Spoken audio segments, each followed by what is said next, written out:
You're right on time for news watch on this 4th day of July 2023. A very good evening to you and welcome to the broadcast. My name is Kennedy Kimani and Boniface Moredi will be assisting with the sign language interpretation.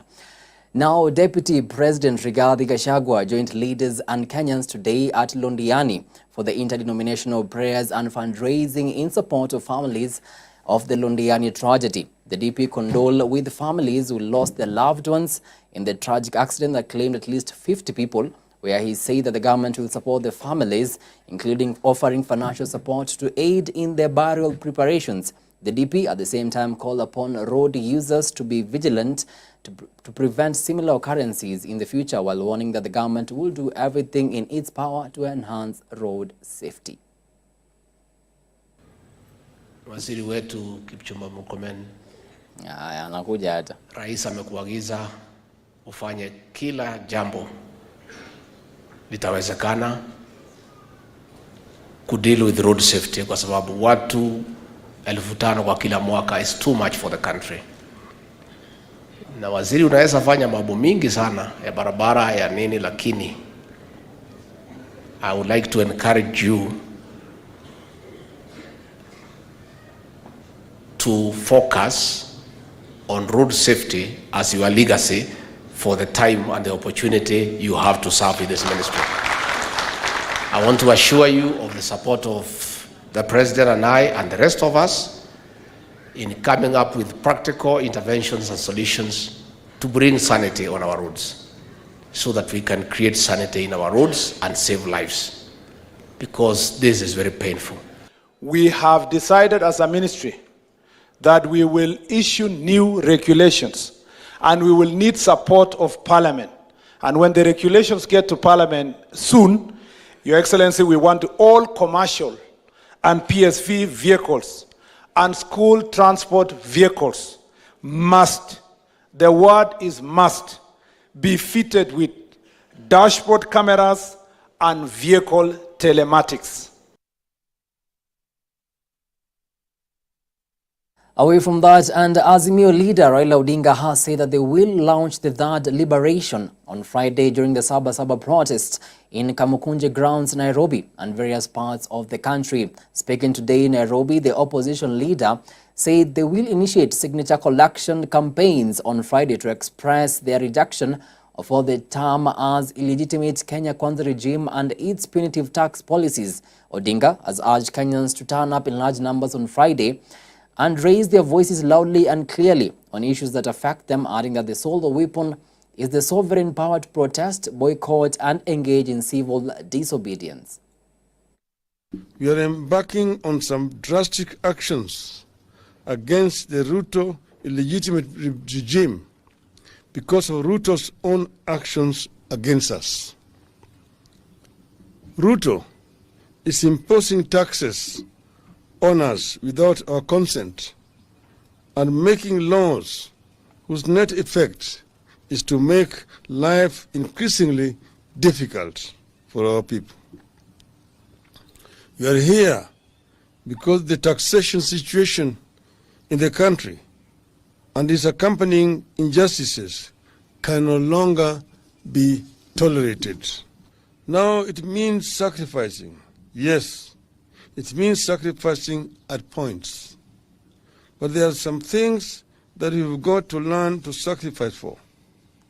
And we've got to come to the point that we are determined not to accept a lot of things that we have been accepting in the past. Unquote. As a country, we are at that point. We invite all our people to prepare to join the Kamukunji in Nairobi and in different other places across the country on Friday. I want to repeat that it's not just in Nairobi. It will be in other centers across the country, and the names are going to be announced shortly. Thank you, Kenyans. Let us meet in Kamukunji and other parts of the country for the Saba Saba of our lifetime. Now, bipartisan committee co-chair George Murugara has said that the selection process of the Independent Electoral Boundaries commissioners will go on as scheduled after the bipartisan talks hit a snag once again today, following Azimio's absence in the meeting convened today at the Bomas of Kenya. The talks were suspended on the 1st of June after the Azimio team issued a list of demands. Murugara has however said that the Kenya Kwanza are still open to talks should the Azimio faction decide to come back to the table. Not to speculate, because they have not written to us to say they are not coming back. They have not invoked the remaining clauses to say they are not coming back. But we are going to wait for them for what in law we know as a reasonable period of time. We have a framework agreement which provides how one can exit from these particular talks. As far as we are concerned, that is what binds us and not what is said in public barazas. You all know very well that they invoked a clause of the framework agreement to suspend the talks. There are other clauses which provide for how a party or a part of the talks committee can actually exit. That exiting has not taken place, and this is why we say the talks remain. The selection panel is in place. It was constituted in accordance with the law that is in place, and we are simply saying the law that is in place should now take its course. The law must be applied, the law must be followed. So we are not okaying anything, we are not giving directions to them in any way. We are simply saying, can the law now be applied? And that is our position as Kenya Kwanza. Now, the 16% VAT increase on fuel commodities is the worst provision of President William Ruto's first budget. Now, this is according to a new survey by the Trends and Insights for Africa research firm TIFA, released today, that showed that maize flour tops the list of commodities, with the price increases since August 2022, followed by sugar and petroleum, while unemployment is a key challenge facing Kenyans. The TIFA economy poll was also revealed that only 13% of Kenyans do not support the government's housing levy plan. Here's our very own Dickens Luvanda with that report. At the heart of our progressive constitution, 4 days into the 2023-2024 financial year, as President William Ruto seeks to implement his first ever budget, a new economic research conducted a few days to the start of the financial year on July 1st has revealed Kenyans are going through tough economic times. The survey by TIFA research firm indicates that unemployment is a key challenge facing Kenyans, with the number of jobless Kenyans being 31% and only 11% being fully employed. 3 in every 10 Kenyans who are currently jobless have never been employed, while the majority of Kenyans who are working are self-employed at 29%, with only 1 in 10 are employed full-time. Only 1% of Kenyans are retired with pension. Set of data we're presenting is Kenyans' awareness of price changes in certain commodities, or what commodities they've noticed this in, either increasing or decreasing since last year's election, Hadi Leo. In the TIFA economy polls released by lead researcher Tom Wolf, Kenyans see the 16% VAT increase on fuel commodities in the new financial year from 8% in the 2022-2023 financial year as the worst provision in Ruto's first ever budget at 24%. 10% of the respondents cited an increase in prices of basic commodities, while only 4% feel the budget set for the education sector is best for the sector. The government, through IPRA, has ignored a court order suspending the implementation of the Finance Act 2023, a move that has seen prices of petroleum products hike by more than 11 shillings effective July 1st. Even if the government is undertaking plans to provide boda-bodas of stima, most people are going to be affected by transport costs for almost everything that we have access to, that we need. So again, it was very useful that we got all of these results just before the beginning of the financial year on July 1st, so that we can track this moving forward. Despite pledges by President Ruto's Kenya Kwanza administration, our national values, that unga prices will drop so as to enable Kenyans afford ugali as Kenya's staple food, maize flour topped the list of commodities at 61%, with its prices increasing since the August 2022 elections, which saw Ruto elected as president. Sugar is the second commodity whose prices have been rising by 51% since August 2022, as petroleum comes third at 34% and cooking oil at 25%. 69% of Kenyans do not support the housing levy, which the government intends to tax Kenyans by 1.5% monthly, while 54% of Kenyans feel that those who will pay the housing levy will not get to own a house, as promised by the Kenya Kwanza government. And you can see unga mentioned by a majority, sugar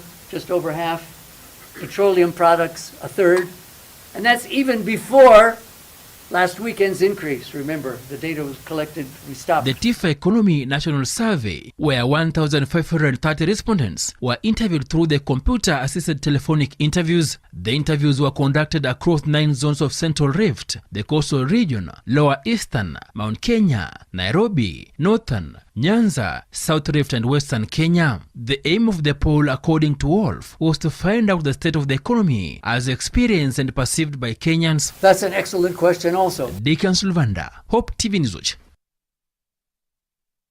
Thank you, Dickens, for that report. Now, Kenyans using matatus as their means of transport will begin to pay more following the announcement by the Matatu Owners Association. Addressing the press, the Matatu Owners Association chairman Albert Karagacha said a 30% countrywide increase in fares will kick in starting tomorrow. Karagacha said the move was arrived at after a series of consultative meetings with various stakeholders and is in response to the increase in the fuel levy from 8% to 16% that has been effected by the Energy and Petroleum Regulatory Association. Here's our very own Gloria Musimbi with more on the story. As Kenyans continue to grapple with the increase in taxes and levies spelled out in the hotly contested Finance Act that has seen the Energy and Petroleum Regulatory Authority announce an increase in petroleum prices, the Matatu Owners Association have now announced a planned fare hike of 30% for all public service vehicles countrywide. Tungeomba wananchi kuanzia leo kama wenye matatu tumejaribu kuongeza nauli za matatu kufikia 30%. Na si kwa kupenda kwetu, tumeongeza nauli kwa sababu tumeona vitu zimeanza kwenda juu, finance bill imeweza kuweka vitu zikapanda juu. Addressing the press, Matatu Owners Association chairperson Albert Karakacha urged the government to subsidize fuel prices for PSV operators and alleviate the burden on both matatu operators and passengers. Okay, how we arrived at the 30%, we consulted widely with our membership countrywide. And if you go deeper, the spare parts have gone up. If you go deeper, the loans have gone up with 5%. The tires have gone up. That's how we arrived at 30%. And maybe in future, we may be consulting the guys how to see how we can bring our own fuel. And then from there, we'll see how we can talk to the government to bring the taxes down so that we can try to help the common mwananchi. The hike in fares effectively sets the pace for an increase in basic commodities that directly and indirectly rely on the petroleum products. However, Karakacha noted that they recognize the current economic situation and assured commuters as an association they will explore all sustainable solutions to mitigate the impact on passengers. Tunaomba abiria wetu kuwa waweze kutuelewa, sio kwa kupenda kwetu. Na tukiendelea tutajaribu kuona vile tutakaa na serikali, tuone vile tutasaidiana, kuweza kuona vile tutasaidia raia wasiweze kuumia kabisa. The matatu owners are, however, warning matatu operators against taking advantage of the fare hike and overcharging their passengers contrary to the comprehensive fare chart to be released. Passengers can expect a moderate increase of between 30% of the current fare charged across the various routes, including town service and long-distance travelers. Among comprehensive fare chart will be shared with the media for the public reference. Reporting for TV News Watch, I'm Gloria Musimbi. Much appreciated, Gloria, for that report. President William Ruto has said that the government's spending on salaries and wages is above the target of 35%, saying the government should work to bring down the figure, which is currently at 46%. Speaking today at State House, Nairobi, during the swearing-in ceremony of Principal Secretary Salome Mohia of Correctional Services And Anna Wangombe of Performance and Delivery Services, the head of state, said that the government must strike the right balance between the development and recurrent expenditure, noting that the move will ensure that the country's development plan is not starved of funds. We harmonize the pay and salaries of all public servants, and we progressively move towards ensuring that there is fairness and there is balance between those paid the least and those paid the most.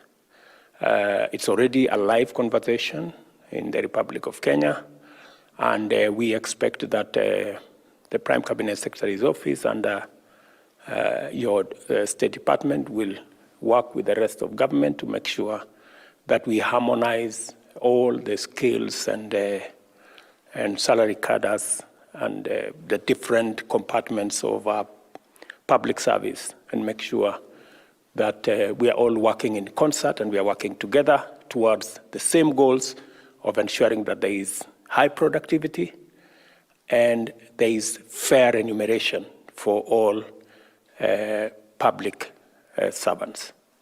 Again, I will also be looking forward to and expecting from your department a digitization process of all our payrolls and ensuring that our human resource, we can account for who they are, what they do, what they earn, and whether it's commensurate with the performance that is in every State Department.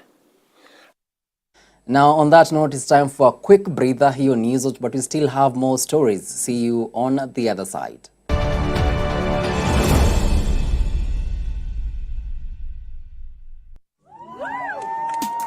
Hope Media invites you to experience the ultimate worship encounter dubbed Uweponi Worship Experience Chapter 2. Mark your calendars for July 7, 2023 from 4 p.m. to 10 p.m. at Sitam Valley Road. Prepare yourself for a night of heavenly melodies and powerful worship. Gracing the stage will be the renowned gospel music minister Dr. Ipiana from Tanzania and the sensational Peter Watako from Kenya. But here's the best part. Entry is absolutely free. That's right, it's open for anyone with a heart for worship. Can't make it in person? No worries. Tune in to Hope TV and Hope FM on Facebook and YouTube pages to join the soul-stirring celebration at Hope FM Live and Hope TV Kenya. Don't miss out on this divine encounter.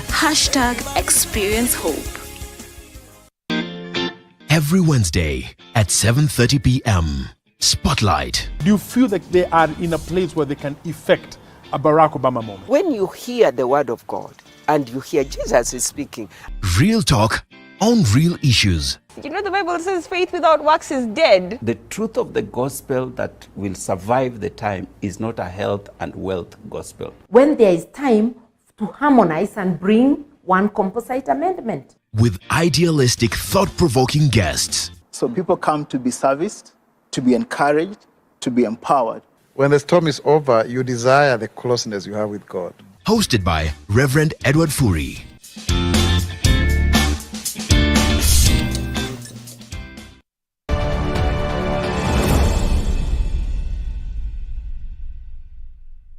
Welcome back. The Directorate of Criminal Investigations, DCI, and the Communication Authority of Kenya today held a meeting in regards to allegations of mass cheating in the last KCSE exam. However, Chairman of Education Committee at the National Assembly, Julius Kibiwot, said that the investigation was not conclusive. Merely said that the stakeholders have been tasked to go back to the drawing board so as to bring exam cheating culprits to book. Here's our very own Tess Njenga with more on the story. The Communication Authority of Kenya and the Directorate of Criminal Investigations, DCI, have been sent back to the drawing board to bring a conclusive report on exam cheating in the country. Ezra Chiloba, Communications Authority of Kenya CEO, has said that the authority continues to collaborate with NEC and other stakeholders in the education sector to ensure the delivery of national examinations and ensure authenticity and discourage misinformation. Chiloba also pointed out that they are working with the DCI so as to carry out investigations on exam cheating. So what happens though, we use that number therefore to be able to track down where these individuals are. And again, it's a collaborative aspect, work that we have to work with the DCI, mobile operators, for us to be able to track down that particular perpetrator. So it's not, we're more of a facilitator as opposed to the actual actor in this particular game. In a statement, the Communications Authority also said that the internet has led to an exponential increase in the public use of social media platforms, the predominant channel for perpetrating examination fraud. This has been aggravated by increased popularity and use of new and existing social media platforms in Kenya. With the next national examinations being due in the next 4 months, Chairman of Education Committee at the National Assembly, Julius Kibiwot Meli, expressed disappointment on the meeting's findings, saying the investigations were not conclusive. Cyber security information on cheating, especially on Telegram, Signal, WhatsApp, and Facebook. Because the information they brought before this committee was not conclusive, we've taken them back so that they'll appear before the committee on Thursday next week. 2, on the DCI, similarly, the information that they gave us was also not very conclusive. In fact, they have actually given us information that is very stale, which is about 6 months old. That first, the culprits or the exam, the peddlers of the exam cheating were arrested. They didn't give us what charges they were preferred on them, how many have been jailed, how many teachers, or if any, have been interdicted, how many officers who actually propagated this particular malpractice. The National Assembly's Committee on Education earlier this year revealed that investigations established that some officials within the Kenya National Examinations Council facilitated exam cheating during the 2022 Kenya Certificate of Secondary Education KCSE. Towards curbing the vice, the National Computer and Cybercrimes Coordination Committee is currently in the process of developing cybersecurity regulations that will not only operationalize the Computer Misuse and Cybercrimes Act 2018, but also foster a safer internet for social-economic transformation. The teachers themselves, the impersonating people, some are said to be university students. Who are these people? We want to know them by name, ID number, and what crime they have committed. Reporting for Hope TV News Watch, I'm Tess Njenga. Thank you, Tess, for that report. The Council of Governors has commenced the Children's Devolution Conference in Kiambu County, an event that was officially opened by the Education Principal Secretary Belio Kipsang. The 3-day conference has brought together learners from across 45 counties, teachers, government officials, and various stakeholders, and is said to provide a platform for the children to engage with their leaders and give them an overview of what they will want to see from their governance. Now, as our very own Grace Ahati now reports, the event comes ahead of this year's main devolution conference, which is said to be held in Uasin Gishu County from the 15th to the 19th of August this year, and the theme 10 years of devolution, the present and the future. Host Governor. Hundreds of learners across 45 counties in Kenya have converged in Kiambu County for a 3-day Children's Devolution Conference organized by the Council of Governors in partnership with M-Pesa Foundation, among other partners. Throughout the conference, the children will engage with the various leaders present, including Kiambu Governor Kimani Wamatangi, Mombasa Governor Abdul Swamad Nasir, and Wajir Governor Ahmed Abdullahi, among others, to voice their concerns and expectations from their leaders. 20 minutes. Speaking while officially opening the event, Education Principal Secretary Belio Kipsang noted that the government has invested in education to cater for the welfare of learners across the country. Almost 30% of our budget, 628 billion shillings, is set aside to take care of yourselves as our children. So as government, this is one area that we put in a lot of focus so that we are able to give you free primary education. We are able to give you free day school education at the secondary school level. We are able to pay for your examination, both our children in public and private schools. We are able to make sure that our children with special needs are mainstreamed in our education system. Dr. Kipsang added that the ministry will continue to work closely with county governments to address the challenges facing the education sector for the benefit of the children in the country. I know there are challenges, but we shall continue to deal and surmount these challenges together, including infrastructure, including shortage of teachers, including sometimes challenges on instructional materials. We shall continue to work together to ensure that we deal with these and be able to make that particular requirements of our teacher-student ratios to be reasonable enough so that our children can be able to benefit in what we are doing. The Council of Governors has also acknowledged that children's voices in the country matter. Hence, through the conference, the children will voice their ideas and also be impacted in order to realize their full potential. Let this conference be a celebration of unity, diversity, and collaboration.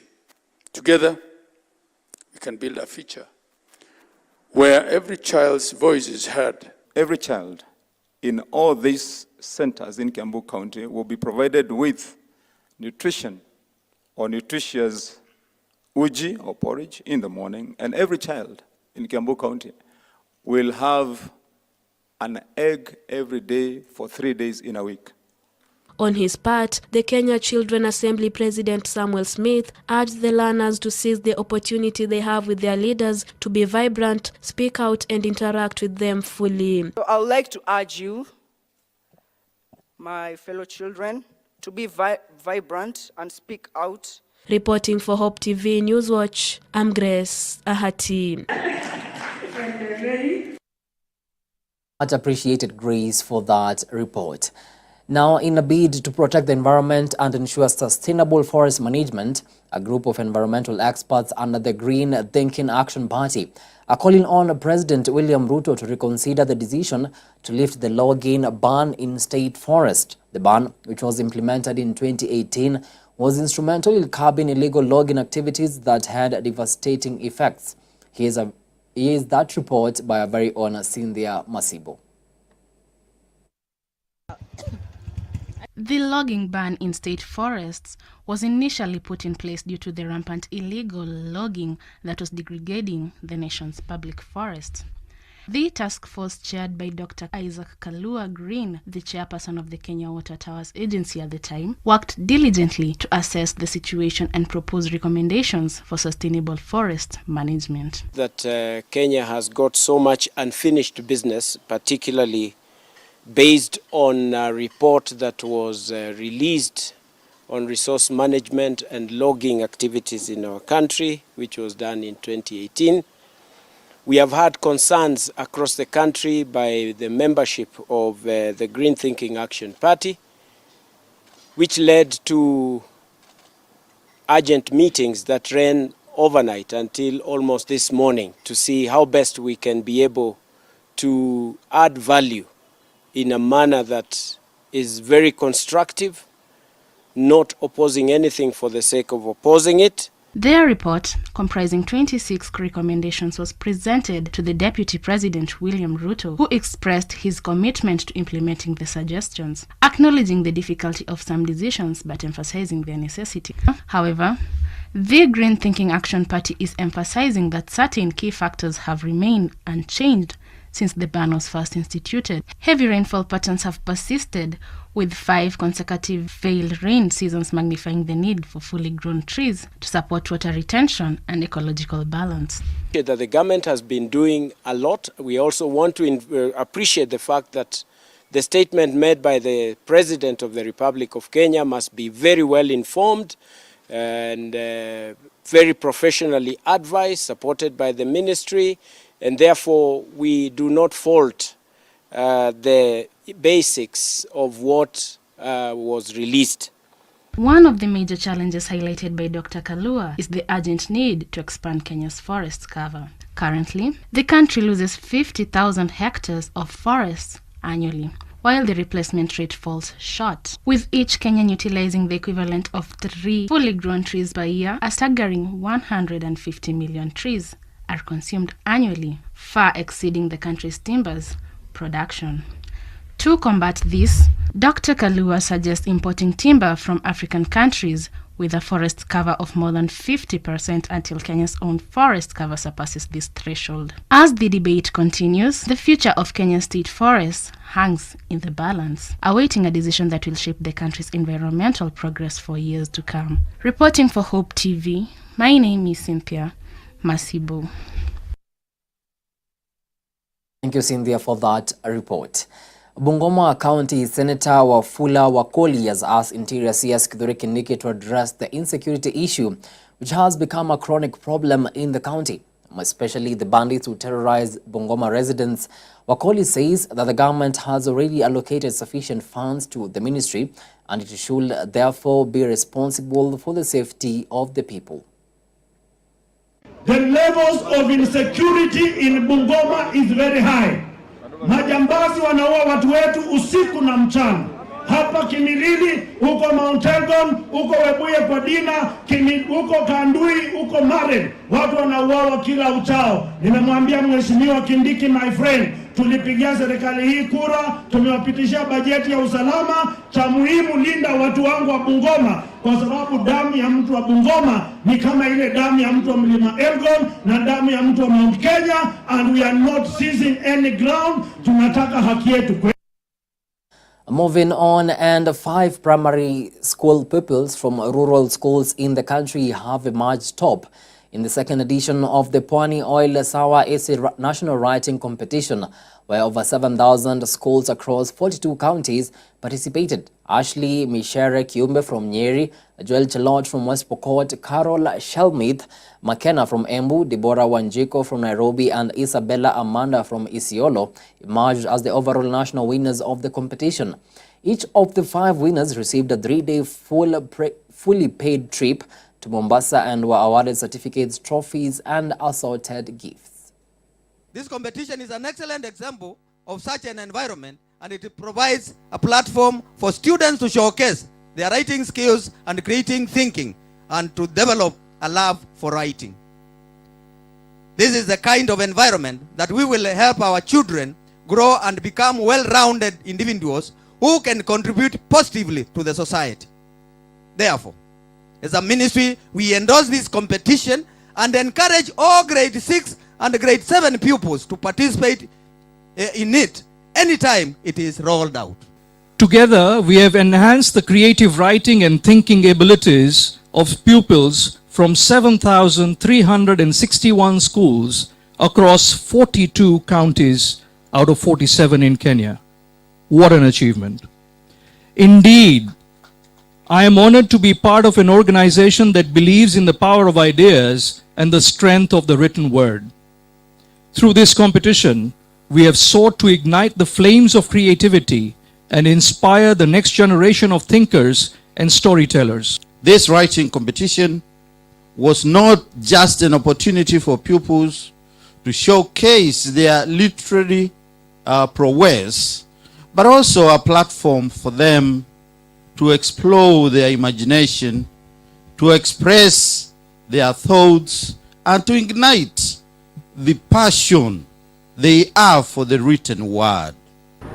It's a feeling beyond words. I just feel elated, excited, proud, happy, just a mixture of emotions. Now, in the past, a woman was considered in society to be a housewife and unable to perform tasks performed by men. Things have however changed, as many women are now working in different sectors. While there are women who enjoy the work they do, some have no choice but to do any available work, including joining the male-dominated field due to tough economic times. Esther Nyamaya from Turkana County has been forced to do work that many consider should be done by men. Our very own reporter Alice Diana had an opportunity to interact with her and file for us the following report. Majority of women in Kenya are motivated to work in different sectors in order to earn a daily living, regardless of the difficulty of the work. Among these women are the ones who crush ballast in order to make ends meet. Esther Nyamai from Elim Kajokon village in Turkana Central Constituency, Turkana County, is involved in stone crushing work. Ni kazi safi, ndio tunategemea chuo hapa hakuna samba. Samba ni samba la mawe. Na hii ndio kazi tunafanya. Esther is doing a job that many consider worthy of being done by men. The work of pounding hard crocks requires tenacity and sacrifice. Despite this job being her refuge, Esther, who has done it since 2018, says it has its difficulties. Kazi ni ngumu. Unapasua, unalima chini, unatoa kokoto na unabeba hii kokoto na kitu container ya lita 10 mpaka inacha tiba. Ni kazi ngumu. Chua naona ni kali. Tunafumulia sana. Hapa hatuna hata maji ya kunywa. Inatakana ukikuwa hapo kunywa maji. Sasa tena shida ya maji iko. Ukikaa kwa hii chua, inatakana ukunywe lita 10. Nafanya kuanzia saa 12 mpaka saa 5. Na hiyo ni maji inatakana ukunywe, chua ni kali. Tunaumia lakini tunafumulia. Maji kama hiyo tunanunua kutoka town, naletewa jerikani ni shilingi 150. Sasa inapiti ukasane hii kokoto kabla maji jaisha, ukasane hii kokoto upate customer. Usipopata customer kiwe na kuwa. Tukienda kuchota maji kama kawarase, ni naonja chumvi na testi chumvi kabisa. Sasa kukunywa ni shida. Tumbo inauma, hata kukojoa ni shida. After digging and removing the stones using a pickaxe, Esther separates them according to their size and also removes the ones that are not suitable. Alafu hii ya kufuata narusha tu, haina kazi. Oh, kuna zile ambazo zina kazi? Kama hizi. Haina kazi. Sasa unatambuaje hii ndio ya mawe mzuri na ile mbaya? Sasa unaona kama hizi, hizi sasa ni zile kubwa ina kazi. Unaona? Hii inachunga tu wakati mvua inanyesha isichukue mchanga. Sasa unafunika hivi. Alafu sasa kokoto ndio hii. Hii ndio, hizi ndio kokoto sasa. Ndio naweka hapo. Alafu kama hizi za kuanzia nyumba foundation chini. Okay. Mawe kubwa hivi. After that, she starts crushing stones to make ballast. In the process of crushing the stones, Esther accidentally hurts her finger after being hit by a stone. An accident, she says, is a usual thing in her line of duty. Sasa kwa hii mawe nikichimba, kuna mawe kubwa kabisa na kuna kiazi na kuna ile kokoto sasa, ile ndogo. Sasa nikichimba hivi ninairokota, ile kubwa naweka bahari bake, kiazi naweka bahari bake, na kuna hii sasa wakati umeshaweka hii kubwa mahali, unachukua hii nyundo, unapasua. Ukisapasua na hii nyundo, usipopasua mzuri, naye itakukata, itakuumiza, itakutoboa hata macho. Hii ukikonga mawe ukipata chira hivi, kuna miti tunaamini kama dawa ya kienyeji inaitwa etira. Unachukua hiyo miti unachuna, unachukua hivi unasugua hivi, halafu unachukua na sugulia hiyo kinonda. Utasikia uchungu na haitafura, asubuhi tena unaendelea na kazi, asubuhi utakuwa umepona. When she finishes crushing the stones, she then arranges them ready for sale.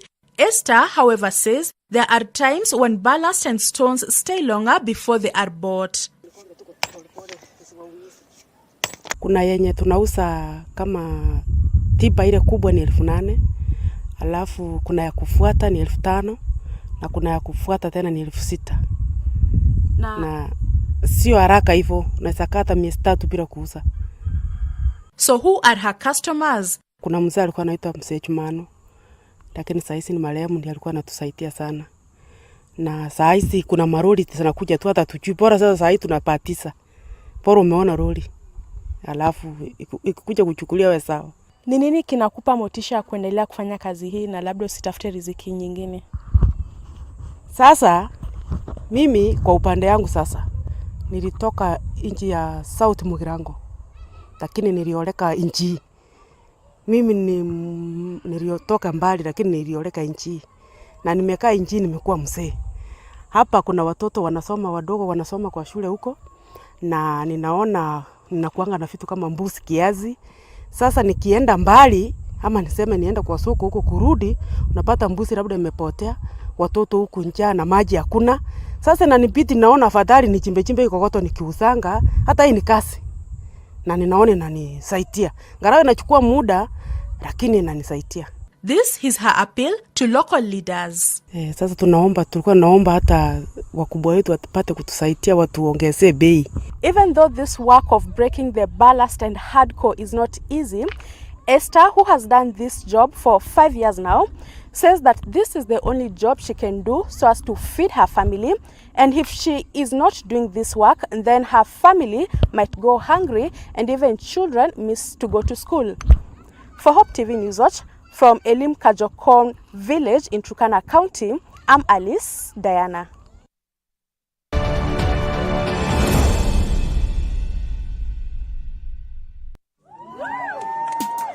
Hope Media invites you to experience the ultimate worship encounter dubbed Uweponi Worship Experience Chapter 2. Mark your calendars for July 7, 2023 from 4 p.m. to 10 p.m. at Sitam Valley Road. Prepare yourself for a night of heavenly melodies and powerful worship. Gracing the stage will be the renowned gospel music minister Dr. Ipiana from Tanzania and the sensational Peter Watako from Kenya. But here's the best part. Entry is absolutely free. That's right, it's open for anyone with a heart for worship. Can't make it in person? No worries. Tune in to Hope TV and Hope FM on Facebook and YouTube pages to join the soul-stirring celebration at Hope FM Live and Hope TV Kenya. Don't miss out on this divine encounter.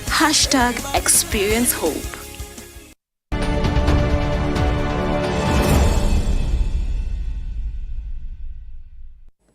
Welcome back. Now let's get down to business. EAC, ASOLS and Regional Development Cabinet Secretary Rebecca Miano has assured mango farmers of the government's commitment to give a new lease of life to the integrated fruit processing plant in Tana River County. The plant currently has the capacity to crush 1,200 tons of mangoes per year. The main overarching goal of the plant is to improve the living standards of coastal smallholder farmers and create employment for the youth. We have had very fruitful discussions. We have gone through the strategy that the CDA board has. We have talked about resource mobilization. We have talked about corporate governance. We've together looked at the challenges that are ahead of us. And I'm very delighted to be here and to recognize that the CDA board has assured me that they will put their best foot forward to deliver the mandate of the authority and improve the lives of Kenyans, not only in the 7 counties that they cover, but the larger country.